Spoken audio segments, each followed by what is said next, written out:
After a millennia to craft victory, Bolas had eternity to contemplate defeat. These words, taken from the flavor text of Prison Realm, describe the elder dragon Nikol Bolas in the reflective torment of his long imprisonment.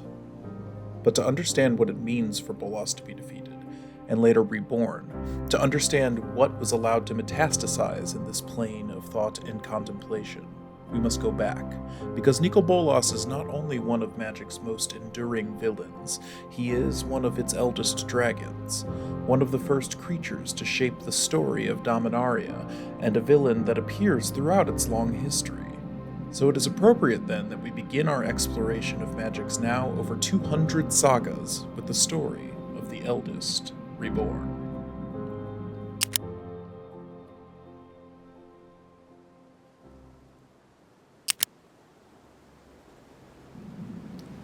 Long before the magic multiverse as we know it, before the many stories of planeswalkers and guilds, before the city plane of Ravnica was even erected, before dinosaurs roamed Ixalan, before Innistrad's Great Schism, there were the Elder Dragons. From the brood of the Dragon came Arcades Sabath, Palladia Mors, Chromium Rule, Vivictus Asmadi, and among the smallest of the brood, twin brothers, Ugin and Nikol.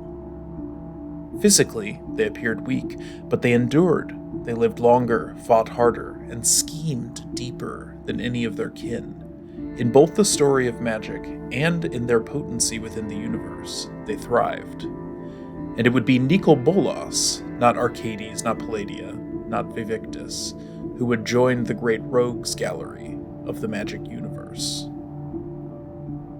After the Elder Dragon War, after Bolas had sparked and walked the plains, his destiny drew him to Dominaria, specifically the land of Madara, upon which he landed with great impact, after he was hurled through the multiverse by the throes of his brother's death which he himself dispensed, or so he thought at the time.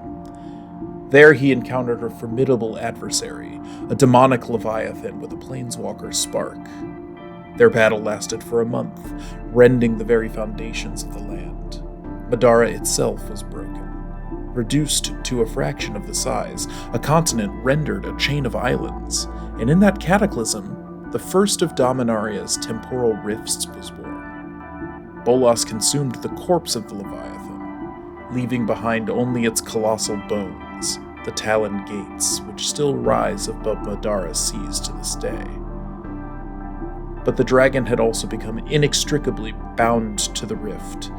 He could not leave Dominaria without consequence, so he anchored himself, drawing on its ley lines of blue, black, and red mana. From this nexus he raised his imperial shrine, and for 400 years Nikol Bolas ruled Madara as a god-emperor. But no empire lasts forever. Through the cunning and courage of his own champion, Tetsuya Umezawa, the impossible happened. The dragon was defeated. Umezawa lured Bolas into the meditation realm, a plane of thought and spirit. Here, stripped of his physical form, Bolas's raw strength and sorcery were rendered useless, and Umezawa, experienced in this realm where mind shapes outcome, outmaneuvered him.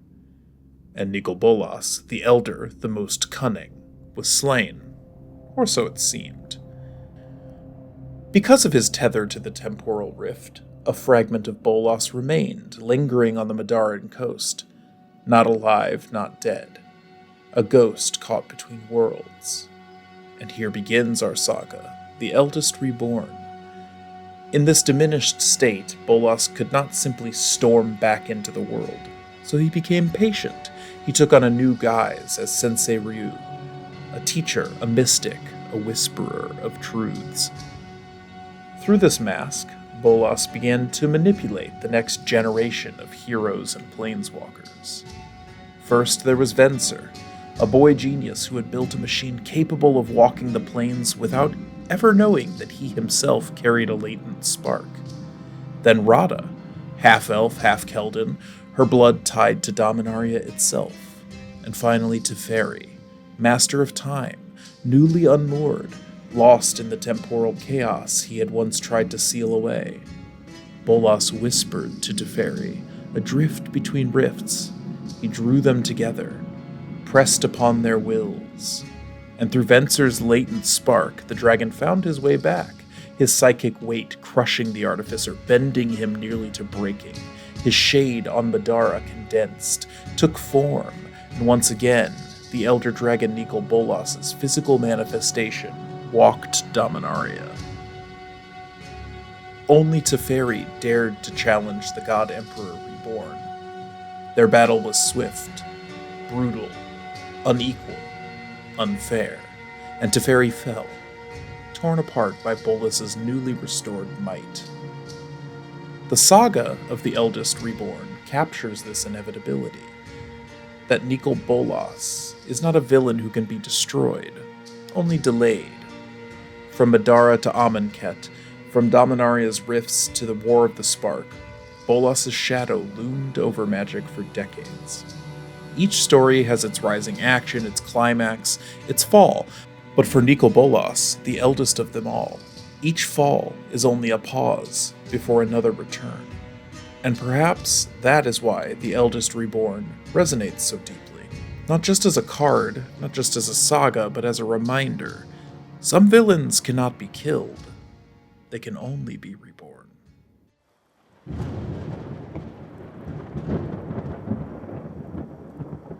In the saga's characteristic vertical frame, we see the art of Jen Ravenna Tran. Her abstract watercolor style is unmistakable, fluid, entrancing, and rich with narrative spirit. Virtuosic brushstrokes that belie a storyteller. And her resume within magic is varied and prolific. She's given us the black and white showcase treatments of Hypnotic Sprite and Murderous Rider from Throne of Eldraine. She has offered beautifully Icarus depictions of Glissa Sunslayer and Cankerbloom in Phyrexia All Will Be One. And she has painted solemn landscapes and stark architecture in cards like Court of Ambition, Godless Shrine, and Abiding Grace from Modern Horizons 2. But the Eldest Reborn was her first magic card. Her depiction here is in the traditional Chinese style of inkwash painting, a perfect medium for this depiction of the abstract Nicol Bolas's spirit, intermingling with the material in this liminal space between death, reflective imprisonment, and rebirth. Inkwash painting seeks not to copy its subject, but to capture its essence, its spirit. Sweeping brushstrokes form the chaos of crashing waves. A cliff face looms behind, and the shadow of the eldest dragon himself emerges from the storm. At the base of the composition, we see the Talon Gates, bones of the demonic leviathan Bolas once consumed, now rising like monuments to his hunger. The sea foams and roils around them, as if acknowledging that Dominaria remembers. The dragon's form itself is both ethereal and dominating, coalescing into substance from the very land surrounding it as the saga progresses, an artful representation of mana from the land, forming into a creature, summoned, a spirit becoming flesh, a ghost becoming God again. Interestingly, Jen Ravenna Tran would later return to a similar palette in Kamigawa, Neon Dynasty's Behold the Unspeakable, another saga about a being of unfathomable power manifesting itself through the manipulation of planeswalkers. And in this, perhaps we glance her cinematographer's touch, parallelism, thematic echo, visual storytelling across sets. Mechanically, The Eldest Reborn tells its story across 3 chapters. The echoes of Bolas's past cards are deliberate here in the translation from lore to mechanics. The first chapter forces each opponent to sacrifice a creature or planeswalker, a reflection of Teferi's brush with death at Bolas's whim, or Venser's near annihilation under his psychic grip. This echoes Bolas's mono-black identity as the dragon god. The second chapter demands each player discard a card. Discarding often represents madness, forgetfulness, or loss. See Spice 8 Rack's video on the subject. Here, it mirrors Bolas's vow of vengeance against the Umezawa line, or perhaps Teferi's visceral revelation of the rift's true danger. a brutal reminder that memory itself can be a weapon. This also mirrors the discard effect from Nicol Bolas the Ravager. And the final chapter, Return a Creature or Planeswalker from the Graveyard, marks the dragon's reemergence. From ghost to flesh, from shadow to dominion, a neat parallel to Nicol Bolas the Arisen, and Teferi's own return from near death. Of course, dominating this storyline is Nicol Bolas's own recursion from the graveyard. The saga's storytelling through mechanics harkens to the past, while resonating with the events leading to its telling, and succeeds in this resonance. Each ability reflects a fragment of Bolas's history, drawing from his previous incarnations. And when paired with Jen Ravenna Tran's Inkwash masterpiece, the saga becomes both story and symbol, a spirit of malice, of inevitability, brought once more into form.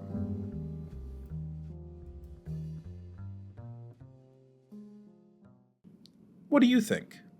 How well do the saga's abilities reflect the story it tries to tell? Could the chapters be refined to better capture Bolas's downfall and return? And, aside from plot armor, how does Teferi survive decapitation?